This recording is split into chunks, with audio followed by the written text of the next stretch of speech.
quién es Jesús, porque este Jesús no solamente nos redimió, nos justificó, sino que Él viene a salvarnos de nosotros mismos. Y para lograr eso, ¿qué instrumentos, herramientas Él usa? Quebrantamiento.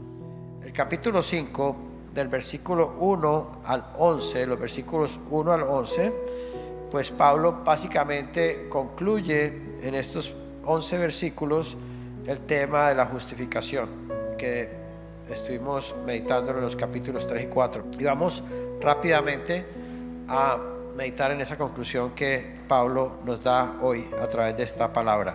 Dios a través de Pablo en esta palabra.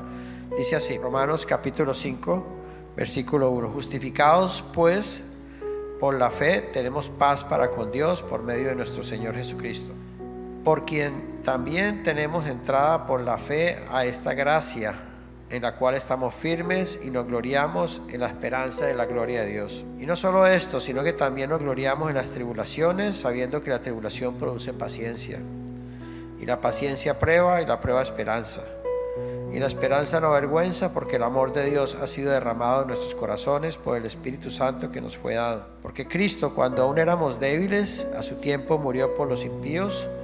Ciertamente apenas morirá alguno por un justo, con todo pudiera ser que alguno osara morir por el bueno. Mas Dios muestra su amor para con nosotros en que, siendo aún pecadores, Cristo murió por nosotros. Pues mucho más, estando ya justificados en su sangre, por él seremos salvos de la ira. Porque si siendo enemigos fuimos reconciliados con Dios por la muerte de su Hijo, mucho más, estando reconciliados, seremos salvos por su vida. Y no solo esto, sino que también nos gloriamos en Dios por el Señor Jesucristo, por el Señor nuestro Jesucristo, por quien hemos recibido ahora la reconciliación. Vamos a quedarnos en estos primeros 11 versículos por ahora. Y bueno, básicamente aquí comienza Pablo hablando de que la justificación es por fe, cosa que hemos estado ya meditando más ampliamente. Y obviamente, pues la justificación por un lado fue la obra que llevó a cabo el Señor hace más de 2000 años en la cruz del Calvario por nosotros, al entregar su cuerpo, al entregar su vida en esa cruz, al derramar su sangre por nosotros, para pagar por nuestros pecados, para redimirnos, para justificarnos. Todo eso que nosotros, los hijos de Dios, ya sabemos. Pero ese hecho, ese acontecimiento que ya sucedió en la historia,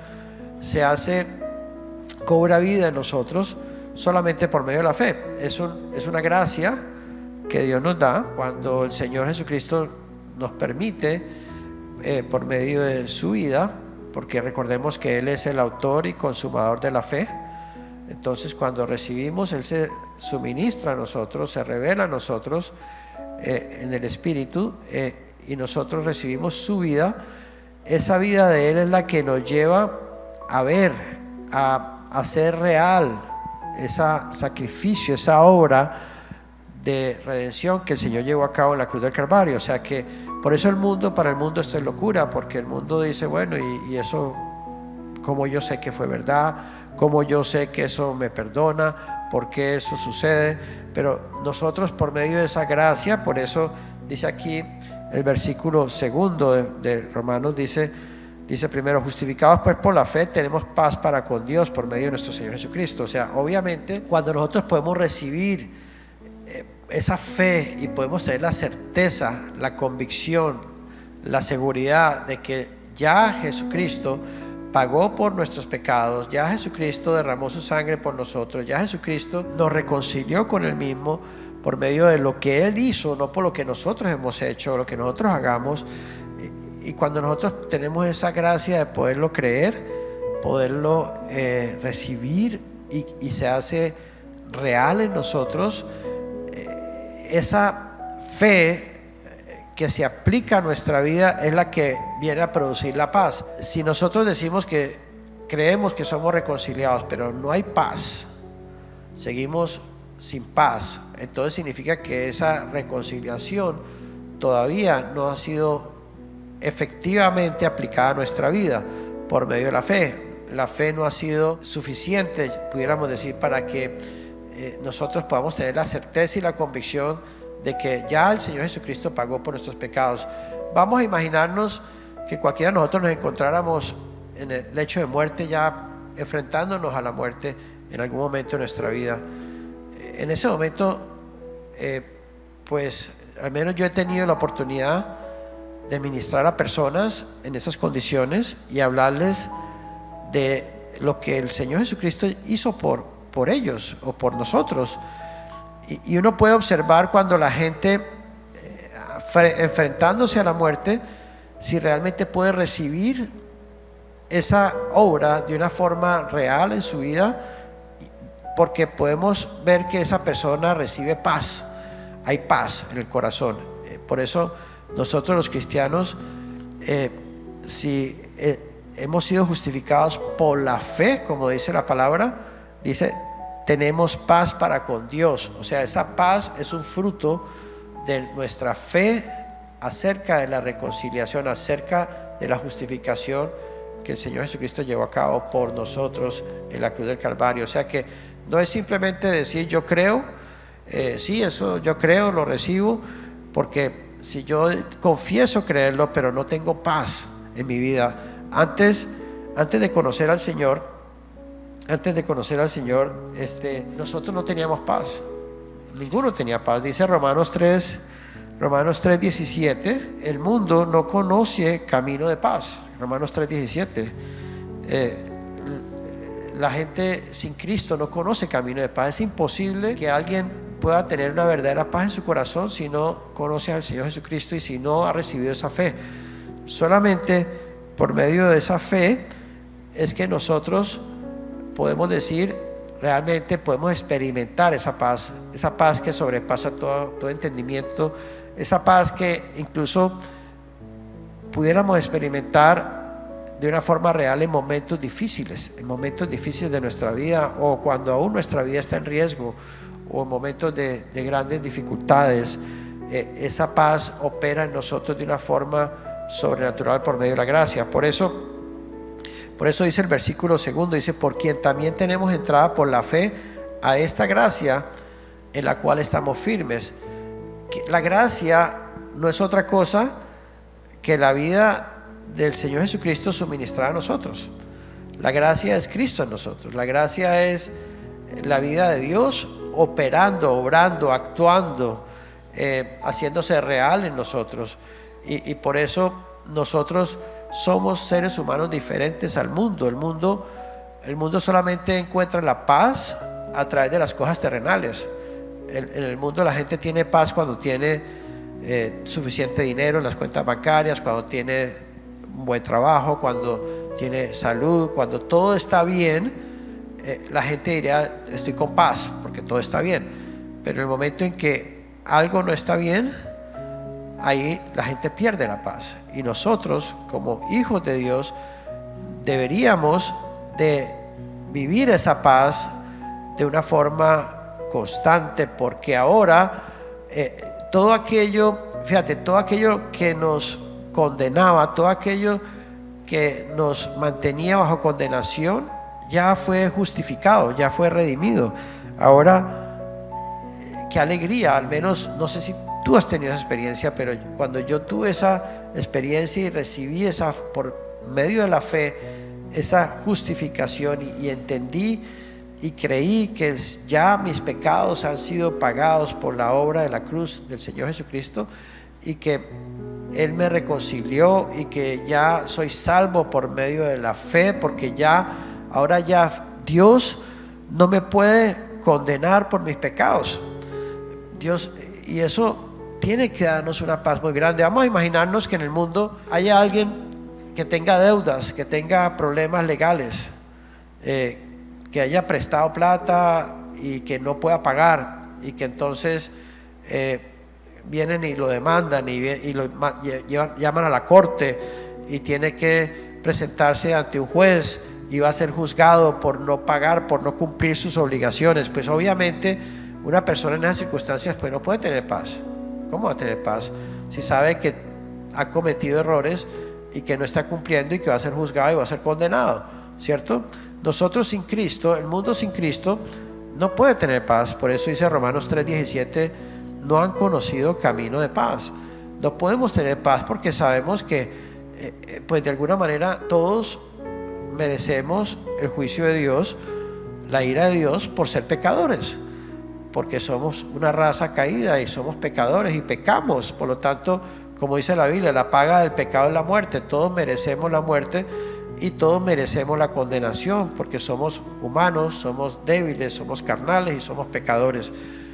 Pero la buena noticia, por eso el Evangelio es una buena noticia. Cuando nosotros recibimos esa buena noticia por medio de la gracia, por medio del suministro del Señor Jesucristo en nosotros, produce naturalmente esa fe, y esa fe produce esa paz que nos lleva a sentir ese gozo, esa alegría de saber que wow, ya somos libres de condenación por causa de nuestros pecados. Ya Dios nunca nos va a poder juzgar y decir: te condeno porque cometiste este pecado, te condeno porque hiciste esto, porque hiciste lo otro, porque incluso dice la Escritura que si ese fuera el caso, tendríamos un abogado que nos defiende y va a decir ante esa corte, decir: yo ya pagué por los pecados de mis hijos. Así que eso obviamente tiene que producir, debería de producir una paz.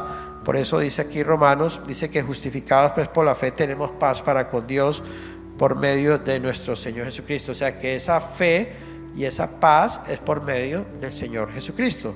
Si no fuera por Él, no la tendríamos. Por quien también tenemos entrada por esta gracia, en la cual estamos firmes y nos gloriamos en la esperanza de la gloria. Fíjate que en esos versículos de Romanos capítulo 5, del 1 al 11, la palabra nos habla de amor, nos habla de la gracia, nos habla de la paz, nos habla de la esperanza, nos habla de su vida y nos habla de la gloria de Dios. Todos estos son términos que Dios nos ministra en estos primeros 11 versículos del capítulo 5 de Romanos. Entonces, y son términos muy importantes, muy valiosos: la paz, la gracia, el amor, la esperanza, su vida y la gloria de Dios. Por eso dice aquí en el versículo 3: y no solo esto, sino que también nos gloriamos en las tribulaciones, sabiendo que la tribulación produce paciencia, y la paciencia prueba, y la prueba esperanza, y la esperanza no avergüenza, porque el amor de Dios ha sido derramado en nuestros corazones por el Espíritu Santo que nos fue dado.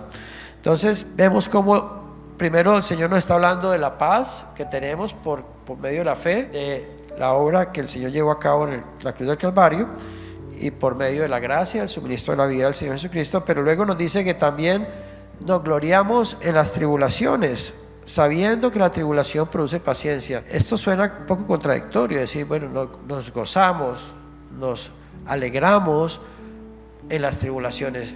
¿Quién quiere ser atribulado? Nadie quiere pasar por tribulaciones. De hecho, nosotros le huimos a las tribulaciones, le tememos a las tribulaciones, queremos evitar las dificultades, los momentos difíciles, sentirnos atribulados, sentirnos pues atacados, sentirnos en momentos de dificultad. Nadie humanamente quiere eso, pero para nosotros, que somos una especie de seres humanos rara, diferente, loca para el mundo, en cambio nosotros, a diferencia del mundo, deberíamos de gloriarnos en las tribulaciones. ¿Por qué? El mundo no entiende. Para el mundo una dificultad es una tragedia. Para el mundo un momento difícil es una tragedia, y entonces todo se pone difícil. Viene la murmuración, viene el desánimo, viene la depresión, viene todo ese tipo de cosas que suceden en el ser humano sin Cristo cuando viene un momento de tribulación, un momento de dificultad en su vida, un momento de prueba. Y porque las personas sin Cristo no tienen la gracia que nosotros tenemos, no tienen la vida del Señor Jesucristo que nosotros tenemos, no tienen la fe que nosotros hemos recibido. Por lo tanto, ellos no tienen esos elementos que nosotros sí tenemos, para que cuando estemos pasando bajo tribulación podamos darle gracias a Dios y gloriarnos, como dice aquí, porque sabemos que para nosotros, que toda tribulación obra para el bien de nosotros. las personas del mundo nunca van a entender eso, sino que piensan que la tribulación es mala suerte, es maldición, es una desgracia, es una tragedia y es algo negativo y es algo malo. Pero para nosotros las tribulaciones, las dificultades, las pruebas deberían ser algo sobre los cuales deberíamos de gloriarnos, gozarnos, alabar a Dios y darle gracias, porque Dios nos ha dado entendimiento, sabiduría, revelación, nos ha dado su gracia, nos ha dado su Espíritu Santo, nos ha dado todo para que nosotros podamos discernir y entender que ahora como hijos de Dios, Dios tiene un trato con nosotros. Ya Él es el Padre nuestro y nosotros somos sus hijos, y Él nos trata como hijos, como un buen Padre que nos ama, y como buen Padre Él sabe que nosotros necesitamos pasar por dificultades, necesitamos pasar por pruebas, necesitamos pasar por tribulaciones para el bien de nosotros. Así como padres humanos amamos a nuestros hijos, pero si dice la Biblia que el padre que ama a su hijo lo disciplina, si nosotros verdaderamente amamos a nuestros hijos, no alcahueteamos a nuestros hijos, no les pasamos por alto a nuestros hijos, sino que los disciplinamos.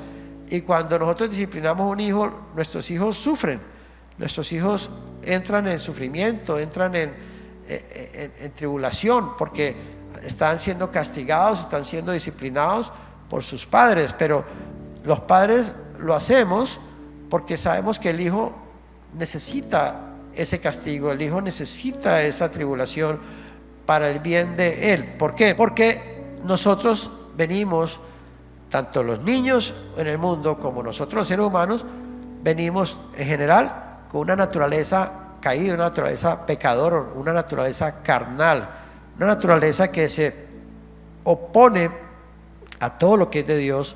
Por lo tanto, esa naturaleza que tenemos, ese hombre natural, ese yo, esa carne, ese ego, ese hombre de pecado que está en nosotros, tiene que ser quebrantado. Es necesario que sea quebrantado para que la vida de Cristo se forme en nosotros.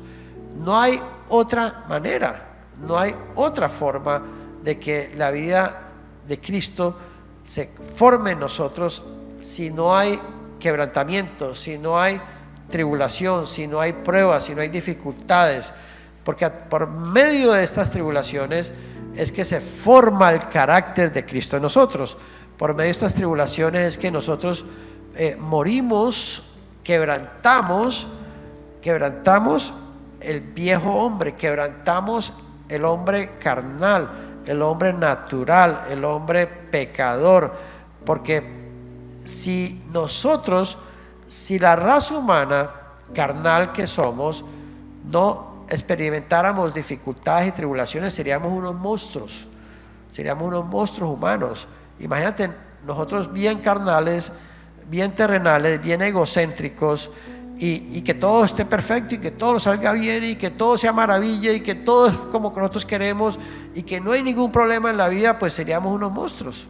Seríamos unos monstruos egoístas, egocéntricos, hedonistas, porque esa es nuestra naturaleza. Pero por esa razón, la tribulación que aplica a nuestra vida tiene un buen fruto. La tribulación que aplica a las personas sin Cristo trae sufrimiento, trae dolor, trae quebrantamiento, trae cosas negativas. Y el mundo, lamentablemente, las personas sin Cristo no tienen esa gracia que nosotros sí tenemos. Por lo tanto, es muy importante que nosotros podamos discernir y entender de que cada vez que pasemos pruebas, dificultades, por ejemplo, es natural que nosotros casi todos los días nos levantamos y en el transcurso del día vamos teniendo dificultades. Generalmente tenemos una dificultad aquí, otra dificultad allá, algo no nos sale bien, alguien nos quedó mal en tal otra cosa.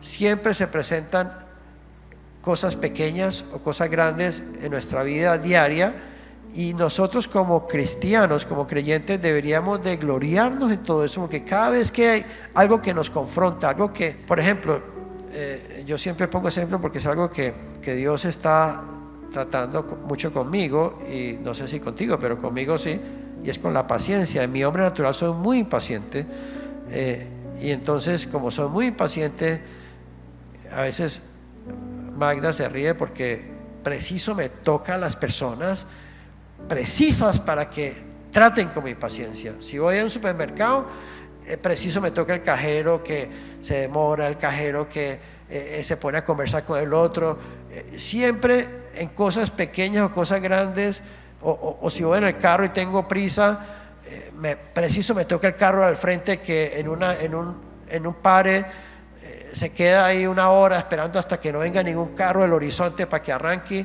y yo empiezo a desesperar. ¿Y por qué no arranca? Mire que hace rato la puedo arrancar. Y empieza la impaciencia a generarse en uno, porque ese es mi caso. Yo soy muy impaciente. Entonces Dios siempre, porque soy su hijo, me está tratando conmigo, generalmente pone preciso, es como que preciso, pone las personas precisas para que traten ese carácter mío carnal.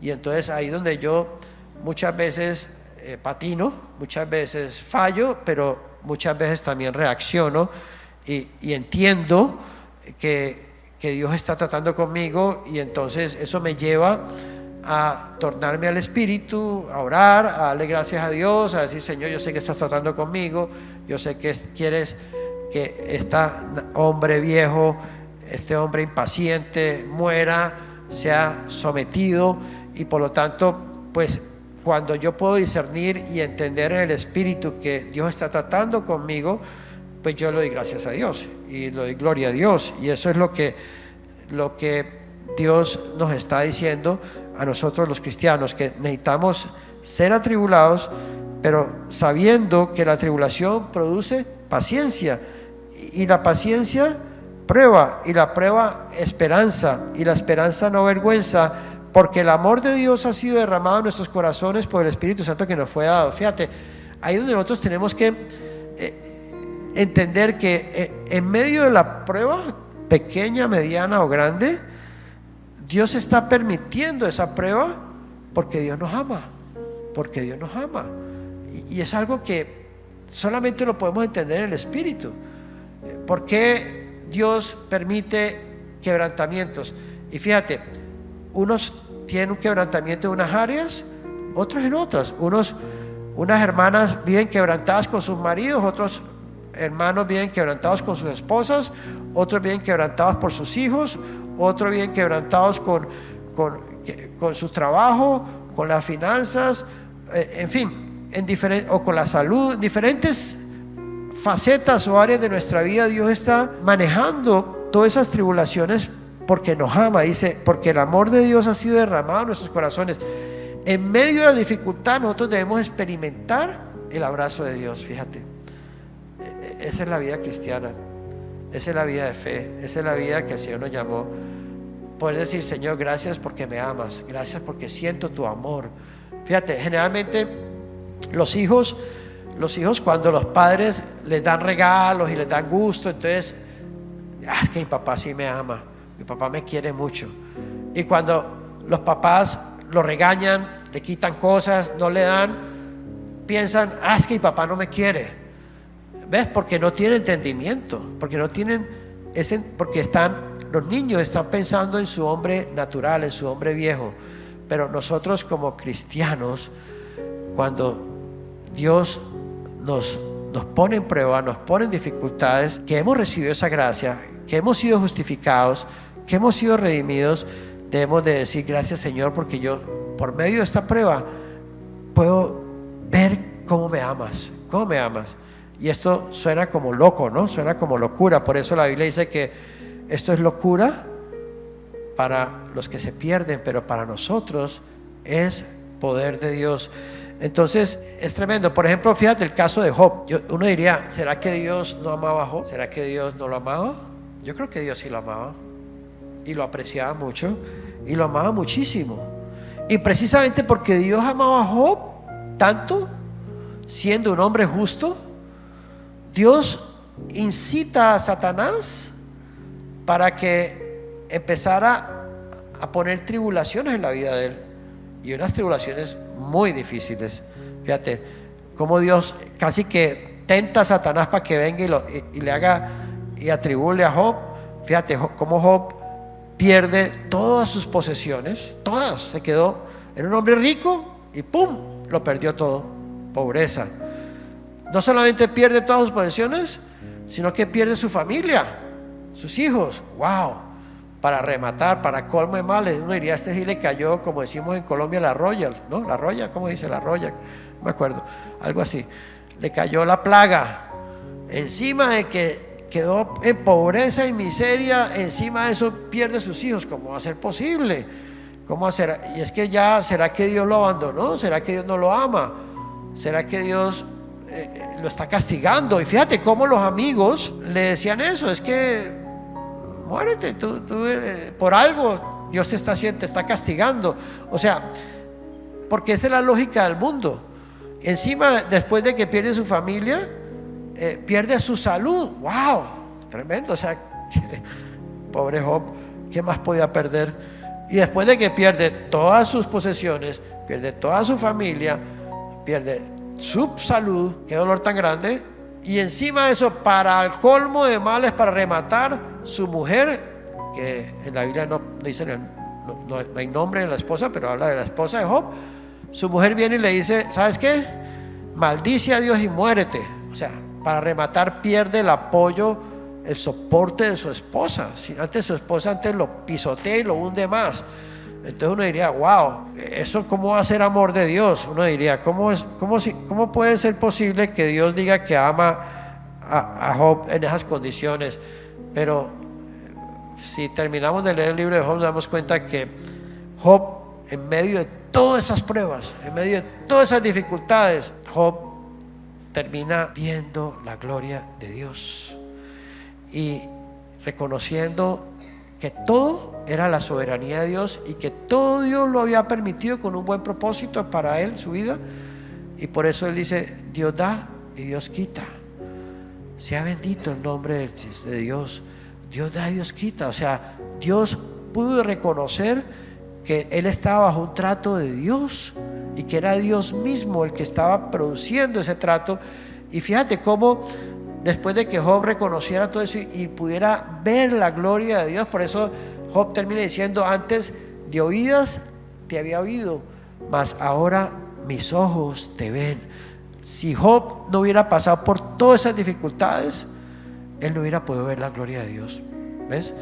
Entonces, y no solamente eso, sino que después Dios lo recompensa con el doble de riquezas, con el doble de todo. O sea, le da abundancia de todo. O sea, que vino la recompensa no solamente para la vida venidera, sino para esta vida presente. O sea que, claro que este ejemplo de Job, creo que ninguno lo quisiéramos, ¿no?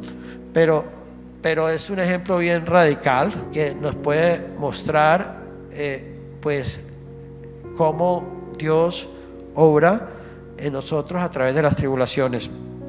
Y en medio de las tribulaciones Dios nos ama, muestra su amor, ha derramado su amor en nuestros corazones, porque a través de todas las pruebas y dificultades que tú y yo tenemos, Dios está haciendo algo, está quebrantando nuestro viejo hombre, está quebrantando nuestro ego. Fíjate, por ejemplo, por decir un ejemplo, si uno es una persona muy vanidosa físicamente hablando y de pronto Dios permite pues que pase algo y el físico pues se desmejore, ¿no? Pues eso sería una tribulación terrible para una persona muy vanidosa, ¿cierto? Porque esa persona a lo mejor la vanidad era lo más importante. Pero entonces, si Dios sabía que eso era lo más importante, Dios va a buscar la manera de quebrantar eso, para que esa persona muera esa vanidad y Jesús pueda formarse en su vida. Y entonces Dios sabe lo que tú y yo necesitamos. Solo Dios sabe. Dios sabe más que cualquiera. Y Dios sabe lo que yo necesito, y Dios sabe lo que tú necesitas, y Dios sabe qué esposa tú necesitas, qué marido tú necesitas. Por eso a veces a mí me da risa cuando las personas dicen, es que yo me caso cuando encuentre la mujer perfecta o el marido perfecto. A mí me da risa escuchar eso, porque la gente está pensando en otros términos, que el marido perfecto, la esposa perfecta es la ideal. Pues Dios sí tiene el marido perfecto, Dios sí tiene la esposa perfecta, pero la perfecto para quebrantarte, el perfecto para traerte tribulación, el perfecto para venir en contra de tu propio yo. Y entonces ahí viene el quebrantamiento del matrimonio. Y entonces mucha gente en el mundo, cuando no tienen a Cristo, ¿qué hacen? Salen corriendo. Y por eso hay tanto divorcio, por eso hay tanta separación, por eso hay tanta infidelidad, por eso hay tantas cosas que suceden en el mundo. Pero en Cristo Él produce esas cosas. Por eso uno tiene que darle gracias a Dios. A veces uno dice, no, es que fíjate, cuando la gente está casada y comienza a tener dificultades con su pareja, generalmente la salida es, a ver si conozco a alguien mejor y dejo a mi pareja y me voy con otra persona. O sea, ya empezamos a pensar en cambiar a nuestra pareja, porque pues es que la mujer que tengo o el marido que tengo todo el día es exactamente lo contrario de lo que yo quería.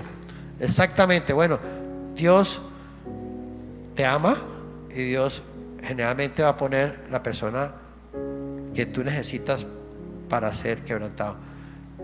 Y no significa que todo sea malo, hay cosas buenas. Depende de cómo tú amortigües, recibas el quebrantamiento, porque si tú puedes ver que ese quebrantamiento es porque Dios te ama, puedes apreciar a tu esposa, puedes apreciar a tu marido y darle gracias a Dios por tu pareja.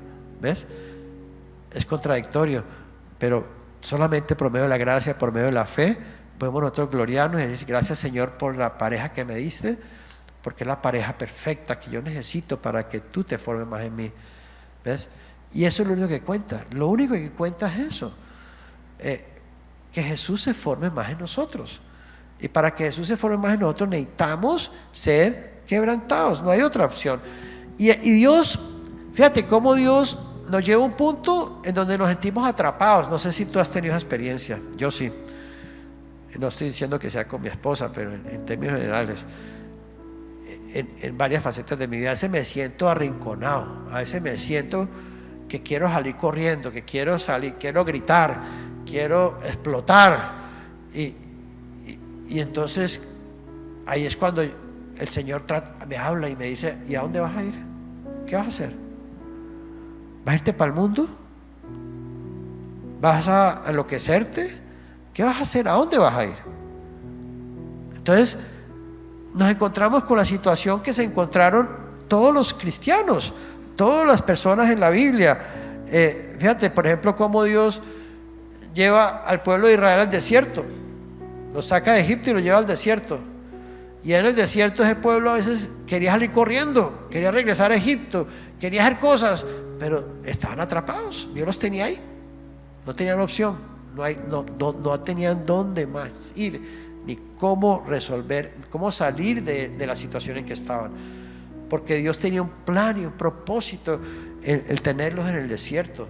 Por ejemplo, el caso de José, cuando fue vendido a los egipcios, y José tuvo un trato de quebrantamiento y tribulación muy fuerte, y José no tenía opción. De pronto Dios lo puso en una situación donde estaba atrapado, no tenía forma de salir corriendo, no tenía manera de decir yo renuncio, yo no voy a hacer esto, porque eso es el amor de Dios con nosotros. Él nos atrapa, nos pone contra la pared porque nos ama, para que seamos quebrantados.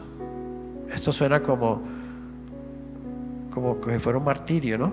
Como si fuera una contradicción. ¿Cómo así que Dios nos pone así? Sí, Dios nos pone así porque Dios nos ama, porque tú y yo necesitamos eso para que Jesús se forme más en nosotros. Necesitamos pasar por las dificultades, necesitamos pasar por las situaciones difíciles, necesitamos tener las personas que Dios pone a nuestro alrededor, porque son las personas que necesitamos para que Jesús se forme más en nosotros. Ahora, el problema es que nosotros como cristianos no veamos eso, porque podemos ser hijos de Dios y podemos querer salir corriendo, decir, no Señor, yo no yo no quiero estas personas a mi lado, yo me voy a buscar otras. O yo no quiero esto, yo me voy para otro lado. Y queremos evadir las circunstancias, queremos evadir las dificultades. Y eso sería el peor error que nosotros podemos cometer. Fíjate, por ejemplo, la experiencia de los discípulos. Eso está en la experiencia de los discípulos en Juan capítulo 6 versículo 60, cuando el Señor Jesucristo les habló a sus discípulos y les decía, al oírla muchos de sus discípulos dijeron, dura es esta palabra, ¿quién la puede oír? Cuando Jesús les está diciendo que el que no come mi sangre, no es mi carne, no es, toma mi sangre, no puede ser mi discípulo, todo tipo de cosas, ellos dijeron, Señor, ¿quién puede escuchar esto? Es una palabra muy dura. Y dice, versículo 61, sabiendo Jesús en sí mismo que sus discípulos murmuraban de esto, les dijo, ¿esto os ofende? Pues qué, si veréis al Hijo del Hombre subir a donde estaba primero. El Espíritu es el que da vida, la carne para nada aprovecha. Las palabras que yo os he hablado son espíritu y son vida. Pero hay algunos de vosotros que no creen, porque Jesús sabía desde el principio quiénes eran los que no creían y quién le había de entregar. ¿Ves? Y dijo, por eso os he dicho que ninguno puede venir a mí si no le fuere dado del Padre. Desde entonces, versículo 66, muchos de sus discípulos volvieron atrás y ya no andaban con él. Fíjate, muchos se fueron, muchos salieron corriendo. Dijo entonces Jesús a los 12, ¿queréis acaso iros también vosotros? Le respondió Simón Pedro, Señor, ¿a quién iremos? Tú tienes palabra de vida eterna y nosotros hemos creído y conocemos que tú eres el Cristo, el Hijo del Dios viviente. Entonces, por eso es tan importante que conozcamos quién realmente es Jesús, porque muchas veces la gente tiene un concepto de Jesús equivocado, y cuando viene la dificultad a nuestra vida, nosotros a veces tenemos el concepto de Jesús y el Evangelio de que venimos a Jesús, venimos al Evangelio porque ahora sí todo nos va a salir bien, ahora sí todo va a ser perfecto, ahora sí todo va a ser bendición, ahora sí todo va a ser prosperidad, ahora sí todo va a ser perfecto. Y muchas veces hay gente que te vende ese Evangelio y te trae a la iglesia con ese Evangelio, y entonces tú llegas creyendo en ese Jesús, en un Jesús que no es verdad, que no es el verdadero Jesús. Por eso, fíjate, todos los discípulos que seguían a Jesús, cuando vieron que la palabra era muy dura, ¿qué hicieron? Se fueron. Por eso cuando mucha gente viene al Señor con esa esperanza, con ese Jesús equivocado, falso, y cuando empiezan a caminar en la fe y comienzan a darse cuenta que en vez de recibir todas las bendiciones que crean que van a tener más tribulaciones y más dificultades, y algunos dicen, pero preciso, vine al Evangelio y era cuando las cosas me están yendo peor. Entonces decimos, no, pues paja gracia, vámonos, mejor donde estábamos mejor. Para esa gracia busquemos otra religión, busquemos otra, porque la gente no conoce al verdadero Jesús. Pero cuando nosotros conocemos al verdadero Jesús, el Jesús que nos ama, el Jesús que nos da su fe, que nos da su gracia, el Jesús que tiene un propósito con nosotros, en nosotros, de formarnos a su imagen, de cumplir su voluntad, de edificar su reino. Entonces tenemos que apreciar y valorar quién es Jesús y darnos cuenta de que todo, Romanos 8:28, todo lo que sucede en nosotros obra para bien para los que aman a Dios. Esto es una palabra para los que creen. Por eso Jesús le dijo, yo sé que algunos no creen. O sea, ¿tú crees eso? Por eso como cristianos estamos murmurando, nos estamos quejando, nos deprimimos. A veces le reclamamos al Señor, ¿por qué me diste esta mujer? Que mira la mujer que me diste, o mira el marido que me diste, o mira los hijos que me diste, o mira las circunstancias. Y nos quejamos y le reclamamos. Por eso Jesús le dijo aquí a los discípulos que no todos creían. Por eso Pedro le dice, nosotros hemos creído y conocemos que tú eres el Cristo, el Hijo del Dios viviente. Por eso es tan importante que que conozcamos quién es nuestro Dios y cómo Él obra en nuestra vida. Y por eso pues tenemos que darle gracias a Dios por todo. Hermano, y no es fácil porque a veces patinamos. Yo patino a veces, yo a veces me encuentro patinando, yo a veces me encuentro como un perro dando vueltas así, sin saber a dónde ir. Y digo, Señor, ¿y ahora qué voy a hacer? Estoy con ganas de salir corriendo, pero no puedo. El Señor me dice, ¿y a dónde vas a ir? ¿Y a dónde vas a ir? No tengo opción, no tengo alternativa. Y yo, cuando me siento atrapado, yo me tengo que humillar y rendirme, decir, Señor, me rindo, ¿qué más puedo hacer? Rendirme, Señor, heme aquí, pues dame.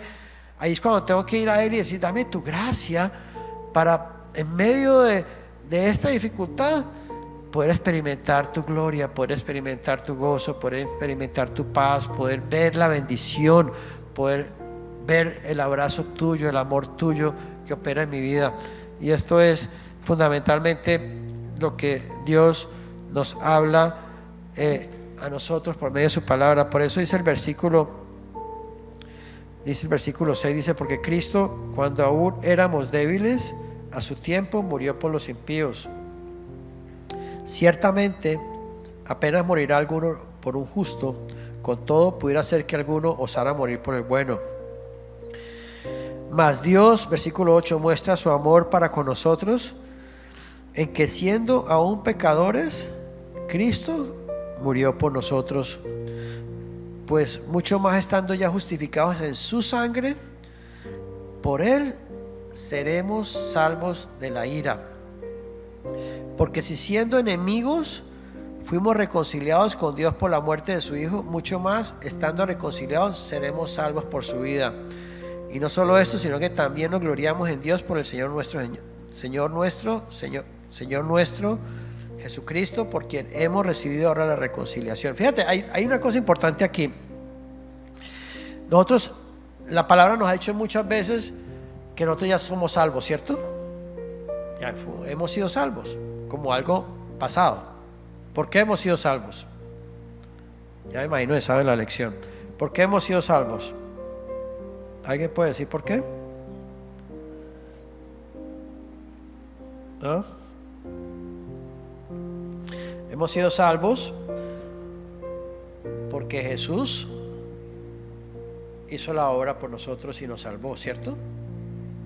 O sea, no fue por nuestras obras, no fue por nuestros méritos, no fue por lo que hayamos hecho nosotros, sino por lo que Cristo hizo por nosotros. Fuimos salvos, ¿cierto? ¿Amén o no? Ok, es algo pasado. Pero aquí nos está diciendo que pues mucho más estando ya justificados en su sangre, por Él seremos salvos de la ira. O sea, nos está hablando de un futuro. Y dice, y más adelante dice en el versículo 10, porque si siendo enemigos fuimos reconciliados con Dios por la muerte de su Hijo, mucho más estando reconciliados seremos salvos por su vida. Fíjate, la salvación que nos lleva al pasado, un hecho ya cumplido, ya somos salvos. ¿Por qué somos salvos? Por la sangre de Cristo, por el sacrificio de Cristo, ¿cierto? Por la muerte de Cristo, ¿sí o no? Por eso fuimos salvos. Pero ahora nos dice que ahora seremos salvos al futuro, ya no por la muerte, ya no por su sangre, sino por su vida. ¿Qué significa eso? ¿De qué salvación? Por eso es que la Biblia cuando habla de salvación, hay cristianos que se quedaron en la salvación de la cruz. Ya somos salvos, ya hasta ahí llegó el evangelio para algunos. Ya soy salvo. ¿Por qué? Porque yo he creído que Jesús murió por mí, que derramó su sangre por mí, que me lavó, que me limpió, me justificó, me redimió. Todo eso ya soy salvo. Yo lo creí, ya soy salvo. Amén. Entonces, para muchos el evangelio terminó ahí. Yo ya soy salvo. Ahora lo que tú tienes que hacer es predicar el evangelio a otros para que sean salvos. Y el evangelio para muchos cristianos terminó ahí. Ya soy salvo. Entonces, si soy salvo, listo, ya el problema fue resuelto. Pues cuando nos muramos, ¿qué va a pasar? Porque ya soy salvo, voy derechito para el cielo, porque ya soy salvo. Entonces, ¿cierto? Porque creí, ya soy salvo. ¿Eso es verdad? Sí, es verdad, pero no completamente verdad. O sea, no es todo el concepto de la salvación. Por un lado está la salvación, que somos salvos ¿de qué? Esa salvación pasada significa que somos salvos ¿de qué? De la condenación por causa de nuestros pecados, ¿cierto? Esa salvación significa que ya Dios no nos puede condenar por los pecados que hemos cometido. ¿Es verdad o no? Sí. Entonces, en ese aspecto somos salvos. ¿De qué? De la condenación por causa de nuestros pecados. Pero hay otra salvación que tiene que llevarse a cabo por la vida de Cristo. Por eso, por Él seremos salvos por su vida, ya no por la obra de la cruz, sino por la vida de Él, por el Espíritu Santo que nos fue dado. ¿Qué significa la salvación? Significa que por medio de su vida tenemos que ser santificados, por medio de su vida tenemos que ser transformados, por medio de su vida tenemos que ser renovados, por medio de su vida tenemos que ser glorificados. Entonces aquí estamos hablando de otra salvación. Nosotros somos salvos cuando creemos en el sacrificio, pero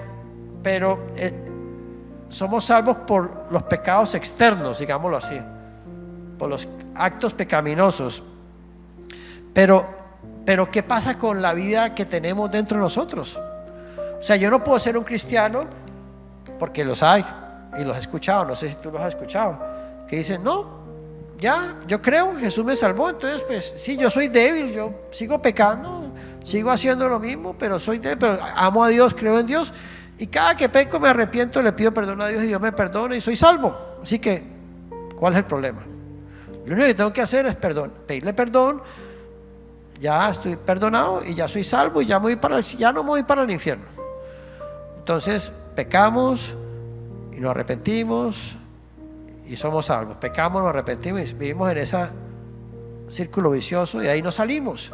Seguimos siendo los mismos cristianos carnales, pecadores, que seguimos en la misma vida débil, cometiendo los mismos pecados. Si somos, por ejemplo, si somos avaros, codiciosos, seguimos en la avaricia, seguimos en la codicia. Si somos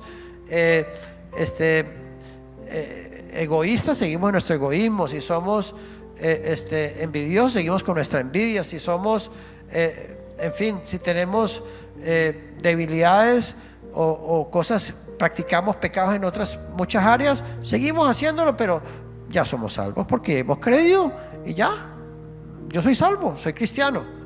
Por eso en muchos lugares cuando hay funerales, la persona que se muere, si era cristiano, creyó, es salvo, ya está en el cielo, está en el cielo. Y no estoy cuestionando la salvación, no la estoy cuestionando. Lo que estoy explicando es que el concepto de la salvación que la Biblia nos está revelando es una salvación completa.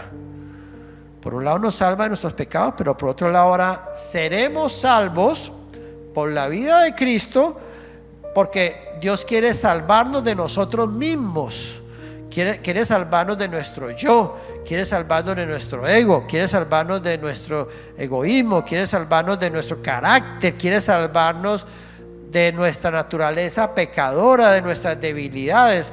Entonces esa salvación es la que aquí nos dice Romanos, cuando Pablo nos habla en el versículo 10, dice: porque si siendo enemigos fuimos reconciliados con Dios por la muerte de su Hijo, mucho más, estando ya reconciliados, seremos, y está hablando de un futuro, adelante, seremos salvos por su vida, ¿sí?